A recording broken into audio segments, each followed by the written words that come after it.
ভারী বৃষ্টি পিছু ছাড়ছে না সিলেটের। এই ভালো এই বৃষ্টি, সাথে ভারত থেকে নেমে আসা পাহাড়ি ঢল, সব মিলিয়ে বিপর্যস্ত সিলেট। পথঘাট, বাড়িঘর পানিতে ডুবে আছে। কিছুদিন পরই ঈদুল আজহা। এমন পরিস্থিতিতে কাজের বাজার হাটে পশু তোলা নিয়ে শঙ্কিত ব্যবসায়ীরা। ক্রেতা বিক্রেতা না থাকায় প্রতিদিন হাটের লোকজনের ক্ষতি গুনতে হচ্ছে। আমাদের ব্যবসায়ীদের অবস্থা খুব খারাপ, ৩-৪ লক্ষ টাকা লস হয়ে আসছে। পানি খাদ্য লাগে, আয় না, মানুষ কাস্টমার আয় না বাজারও। পানি নিয়ে একবারে শেষ, চতুর্দিকে পানি।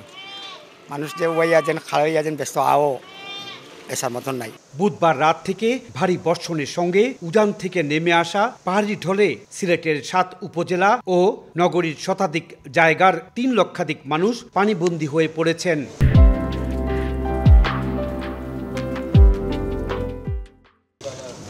সারা বছর ভালো ব্যবসার আশায় এই সময়টিতে খামারি এবং হাটের ইজারাদার অপেক্ষায় থাকেন, অথচ এই সময় হাটের চারিদিকে পানিতে ডুবে আছে। সিলেটের কাজীর বাজার পশুর হাট থেকে ইকরামুল কবির, সময় সংবাদ।